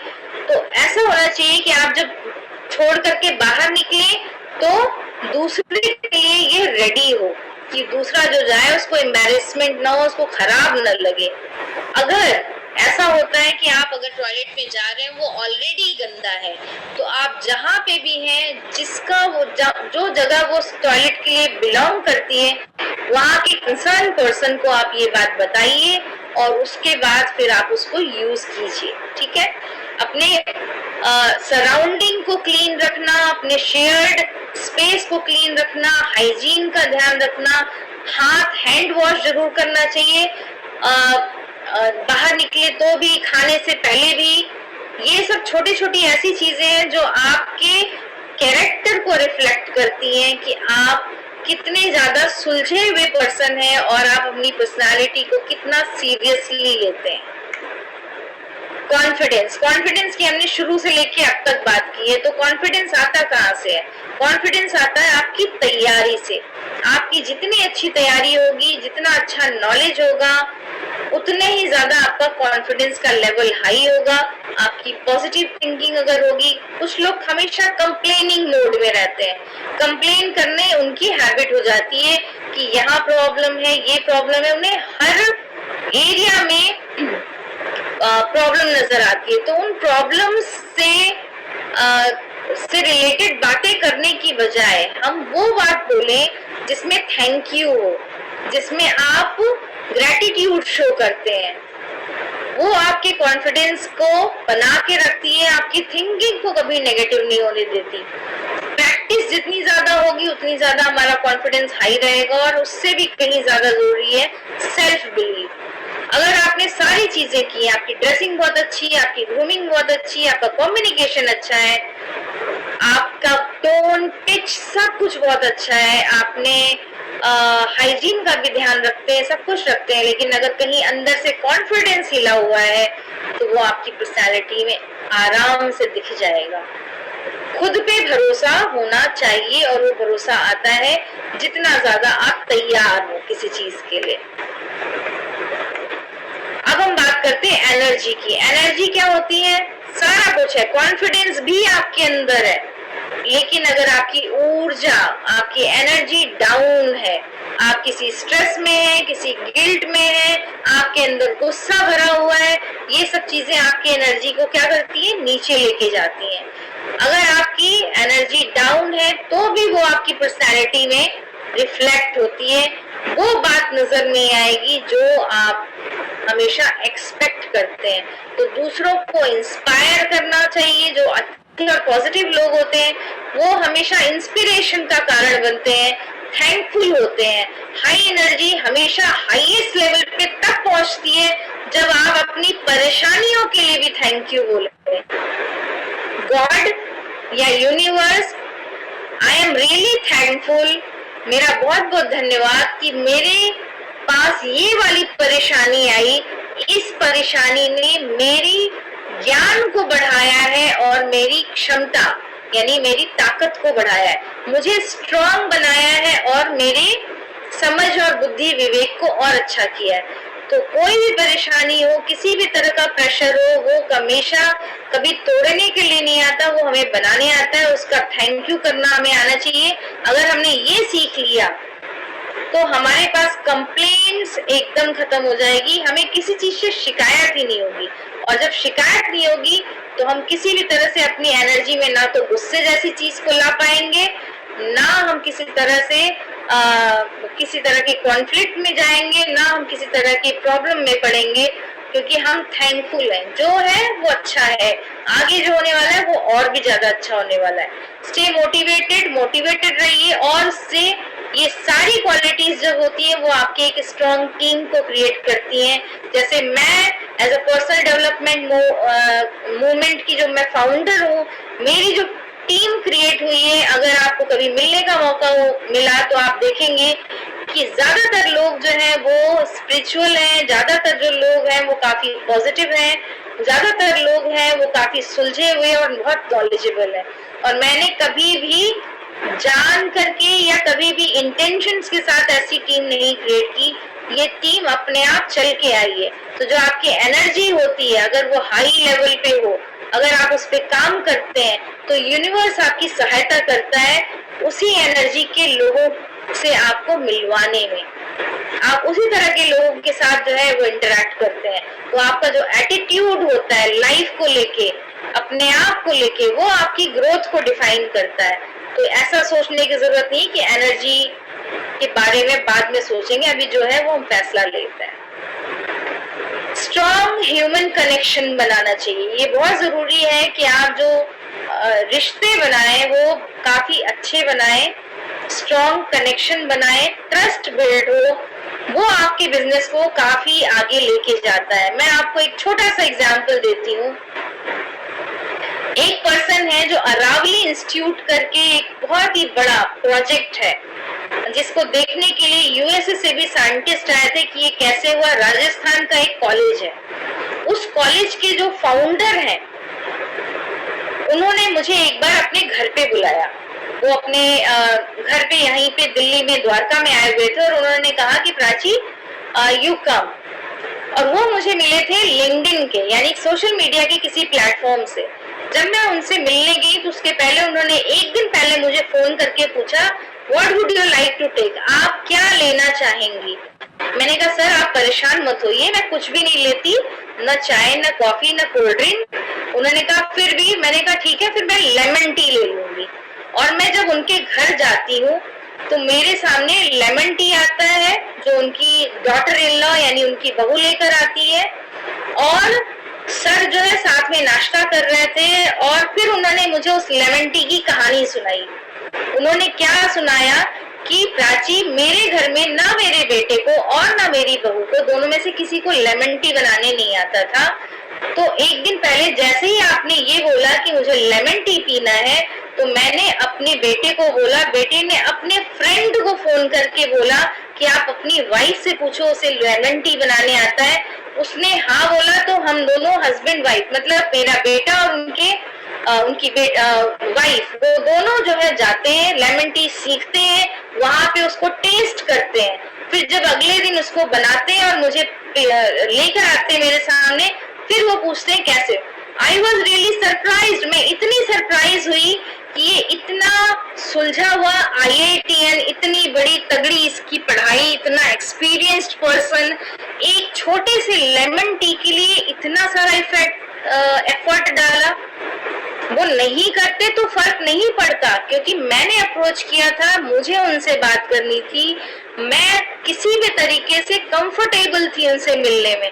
उन्होंने जो कनेक्शन बिल्ड किया अपने साथ, वो बियॉन्ड एक्सप्लेनेशन है। वो बात आज नहीं, शायद मैंने कितनी ट्रेनिंग्स में इसको शेयर किया, और इस तरह से बहुत सारी चीजें हमें देखने को मिलती है। तो जब हम ह्यूमन कनेक्शन बनाते हैं आप किसी को कैसा फील करवाते हैं वो इंसान हमेशा याद रखेगा, आप किससे क्या कहते हैं वो शायद भूल जाएगा, लेकिन आपने उसको कितना अच्छा फील करवाया वो कभी नहीं भूलता। तो जो आप नेटवर्किंग के बहुत जो इम्पोर्टेंट टिप्स में है, मेरे जितने भी कनेक्शन है मेरे और भी ज्यादा गहरे और स्ट्रांग होते जाते हैं। क्यों? क्योंकि ह्यूमन कनेक्शन हमेशा स्ट्रांग होना चाहिए। वो आज नहीं तो कल आपके साथ बहुत सारे ऐसे डिसीजंस लेगा, बहुत सारे ऐसे काम करेगा जो आपने सोचे भी नहीं होंगे। तो जेन्युइन इंटरेस्ट होना चाहिए किसी में, फेक नहीं। मैं बोल कुछ रहा हूँ और मेरे थॉट में वो बात नहीं है, ऐसा नहीं होना चाहिए। अगर आप किसी में इंटरेस्ट शो करते हैं, आप उसकी रिस्पेक्ट करते हैं, तो वो जेन्युइन होनी चाहिए, अप्रोचेबल होना चाहिए। ऐसा नहीं कि मैं दीप राची सिंह अब तो मैं किसी को नहीं भूल सकती, किसी से नहीं मिलूंगी। मैंने आपको क्या पता मैंने कितनी कितनी ट्रेनिंग्स दी है। मैंने तो पुलिस डिपार्टमेंट में कई 5-6 हजार लोगों को ट्रेनिंग दी है, मैंने बहुत सारे कॉर्पोरेट्स में ट्रेनिंग दी है, मैं तो फाउंडर हूँ किसी कंपनी की, मेरी तो इतनी बड़ी टीम है। ये बोलने के बाद या ऐसा सोचने के बाद कोई किसी भी रीजन से सोचता हो, अगर हम अप्रोचेबल नहीं है तो कोई ह्यूमन कनेक्शन हम क्रिएट नहीं कर सकते हैं। फॉलो अप जो हो वो प्रोफेशनली हो, लेकिन कनेक्शन हमारा स्ट्रांग होना चाहिए। लोगों के नाम याद रहने चाहिए। ये बहुत ही जेंटल रिमाइंडर होता है अपने आप के लिए कि वो पर्सन इंपॉर्टेंट है और वो पर्सन भी उतना ही इंपॉर्टेंट फील करता है। तो रिलेशनशिप हमेशा बिजनेस बनाता है।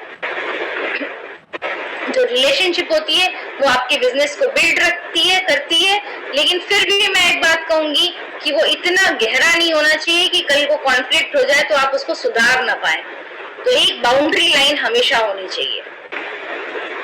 यहाँ तक अगर आप एक्टिव हैं, सुन रहे हैं, तो आप एक बार यस लिख दीजिए अगर आपको ट्रेनिंग ठीक लग रही है। मुझे ये समझ में आएगा आप सारे एक्टिव हैं।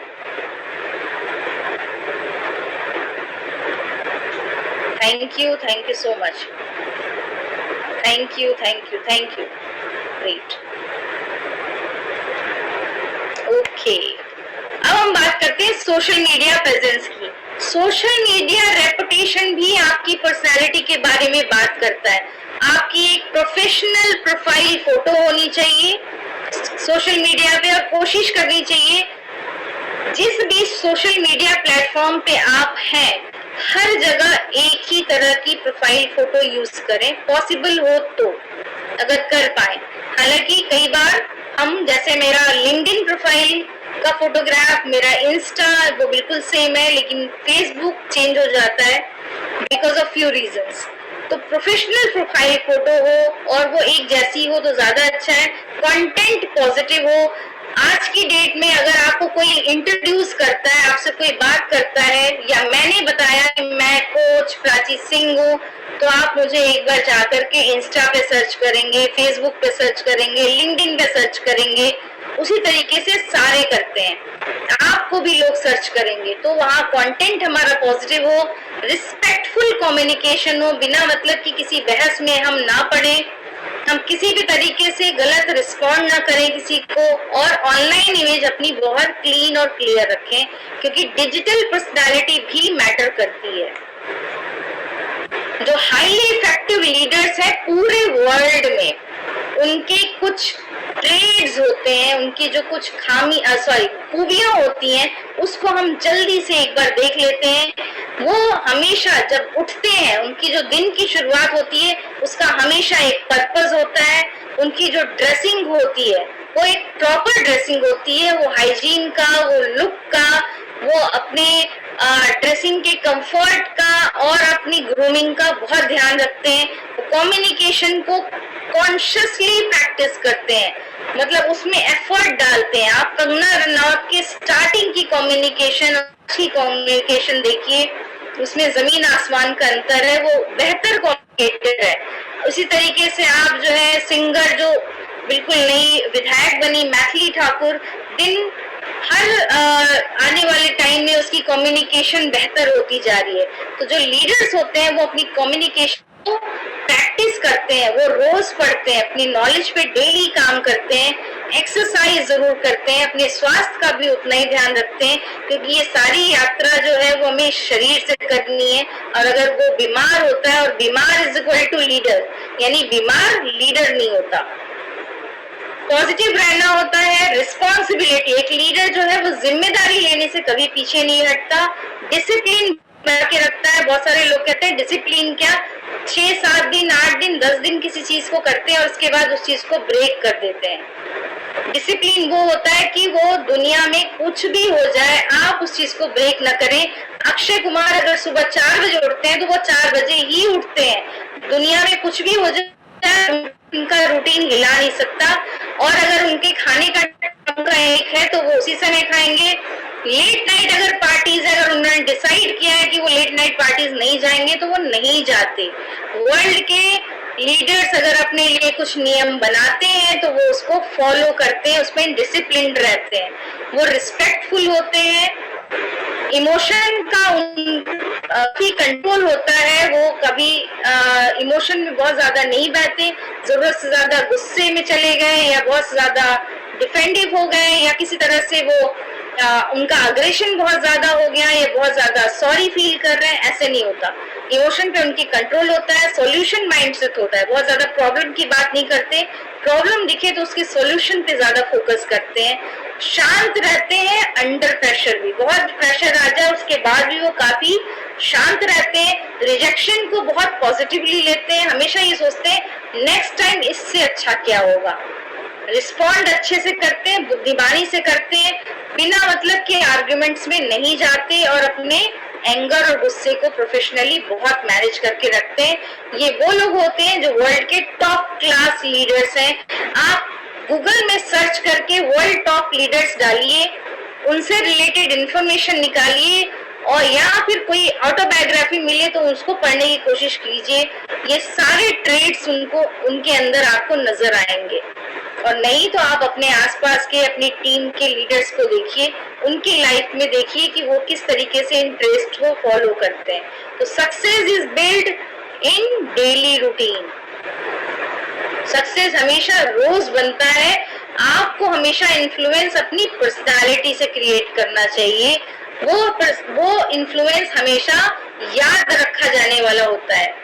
डेली के सक्सेस को गिन करके और उसको थैंक यू बोलना चाहिए। आज मैंने जो ये चीज की है, आज मैं अपना रूटीन फॉलो कर पाया, ये भी मेरी सक्सेस है। तो सक्सेस का सेलिब्रेशन डेली होना चाहिए। जब हम डेली सेलिब्रेट करते हैं तो जब बड़ी सक्सेस आती है तो वो हमारी आदत का एक हिस्सा होती है, यानी सक्सेसफुल होना हमारी एक हैबिट बन जाती है। सेल्फ असेसमेंट करना चाहिए, अपने आप से सवाल पूछना बहुत जरूरी है कि हाउ डू पीपल सी मी, लोग मुझे कैसे देखते हैं या मुझे लोग कैसा देखना चाहते हैं, मेरी सबसे स्ट्रॉन्ग क्वालिटी क्या है, मुझे मेरे अंदर मुझे क्या इम्प्रूव करना चाहिए, क्या बेहतर करना चाहिए और क्या मैं अपनी कंपनी को प्रोफेशनली ठीक से प्रेजेंट कर रहा हूँ। क्योंकि जो मेरी ग्रोथ है वो जागरूकता से, अवेयरनेस से आती है। मेरी जो कमिटमेंट है एज अ ब्रांड एम्बेसडर वो क्या होनी चाहिए। इतनी सारी चीजें देखने के बाद अब हमें ये समझ में आ गया होगा कि रिस्पेक्ट जो कंपनी को मुझे रिप्रेजेंट करना है मार्केट में, जो उसकी एक इमेज लेके जानी है वो बहुत प्रोफेशनल होनी चाहिए। मेरी पर्सनालिटी में रोज इम्प्रूवमेंट हो, मेरा कम्युनिकेशन बहुत रिस्पेक्टफुल हो, डिसिप्लिन मैं बना के रखूं, ग्रूमिंग अच्छी हो और मैं दूसरों के लिए इंस्पिरेशन बनूं।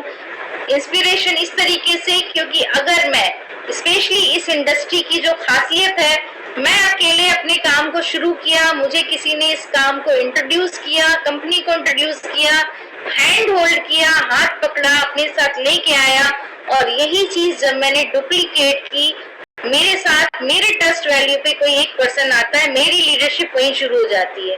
वो एक पर्सन मेरी जिम्मेदारी है, वो एक पर्सन उसके साथ एक एटमॉस्फेयर प्रोफेशनल कैसे क्रिएट करना है, किस तरीके से उसके लिए इंस्पिरेशन बनना है, वो भी लीडर। इस बात की वेट करने की जरूरत नहीं कि मुझे बहुत सारे लोग मिलेंगे तो मैं लीडरशिप को शो करूंगा।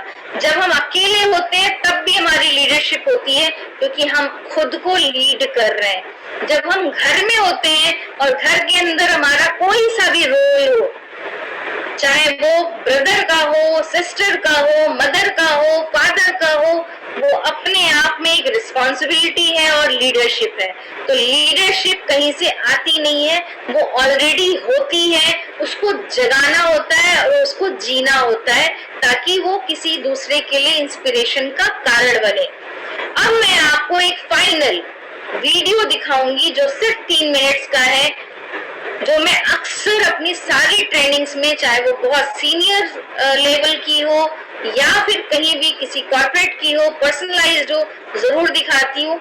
वो मैं आपको शो करूंगी और उसके बाद हम इस ट्रेनिंग को आज के लिए यहाँ पे समाप्त करेंगे।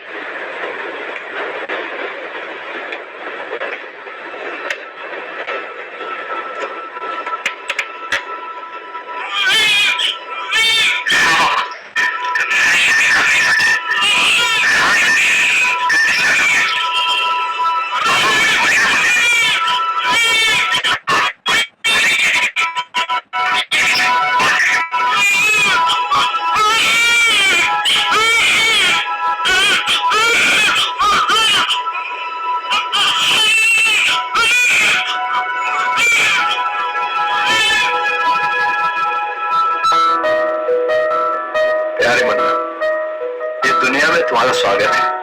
ये बहुत ही सुंदर, अनोखी और प्यारी जगह है और तुम्हें इसे और भी सुंदर और भी प्यारी बनाने के लिए भेजा गया है।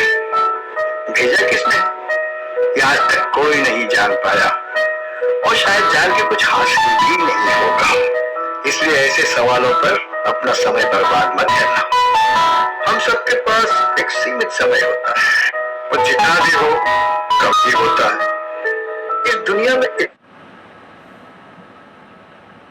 कुछ है देखने को, महसूस करने को, कि तुम्हारे पास थोड़ा भी वक्त नहीं है बर्बाद करने को।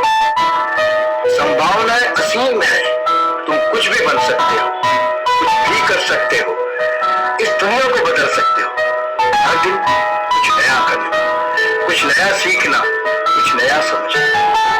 और अगर कभी किसी काम को लेकर मन में दुविधा हो, याद रखना, ना करके पछताने से कहीं बेहतर है करके पछताना। क्योंकि कोई काम करके अगर कुछ और ना भी मिला तो तजुर्बा मिलेगा और वो बहुत ही कीमती होता है। हर चीज का तजुर्बा करना, लेकिन किसी भी चीज की आदत में डालना। तजुर्बे तुम्हें सही और गलत में फर्क करना सिखाएंगे, गलतियां करने से बचाएंगे और गलतियां करने से डरना मत। गलतियां वही करते हैं जो कुछ करते हैं। अपनी गलतियों की जिम्मेदारी लेना, उन्हें सुधारना, दूसरों की गलतियों को माफ करना, उन्हें उसे सुधारने का मौका देना। कोई जानबूझकर गलती नहीं करता, कोई जानबूझकर बुरा बर्ताव भी नहीं करता। इसकी जिंदगी में क्या चल रहा है कोई नहीं जानता। इसलिए सबको वही मौके देना जो खुद को दोगे। सबसे उतनी ही नरमी बरतना जितना खुद पे बरतोगे। सबकी इज्जत करना, सब पे भरोसा करना और सबसे प्यार करना। इस दुनिया में प्यार की बहुत कमी है बेटा, और सबको इसकी बहुत जरूरत है। तुम रेडी होगी? मांगने में हिचकिचाना मत और दिखाने में झिझकना मत। जिंदगी बहुत छोटी है, शर्म के लिए, संकोच के लिए आए ना आए, जी खोल कर नाचना, गला फाड़ के गाना, मन भर के खुल के हंसना और जोर से हंसना। इससे तुम आगे हो रहे छोड़ पाए, बस शरीर से निपटे होना, मन से नहीं। जिस दिन बना गया, ये मासूमियत गई, उस दिन समझो जिंदगी गई। भविष्य के बारे में सोचना पर चिंता मत करना। बीते दिनों को याद करना और उनसे खो मत जाना। जिंदगी में कुछ अच्छे दिन आएंगे, कुछ बुरे। अच्छे दिनों में घमंड न करना और बुरे दिनों में हताश न होना। सफलता का सारा श्रेय खुद को मत देना और असफलता का जिम्मा मत थोपना। बेटा बस आगे बढ़ते जाना, खुशियां बांटना। और ये जरूर याद रखना कि तुम्हें यहाँ सिर्फ एक ही काम है कि तुम इस दुनिया को और भी सुंदर और भी प्यारी जगह बना सको। ढेरों आशीर्वाद के साथ तुम्हारा दादा।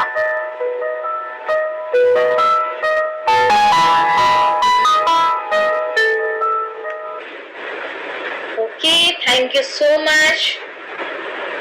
Let your personality become your power. आपकी हम सब की पर्सनालिटी हमारी पावर बने, क्योंकि लोग आपके शब्दों को भूल सकते हैं लेकिन आपकी पर्सनालिटी को, आपके बिहेवियर को, और जैसा कि मैंने पहले बताया था आपने उन्हें कैसा फील कराया उसको कभी भी नहीं भूलते हैं। तो जो आपका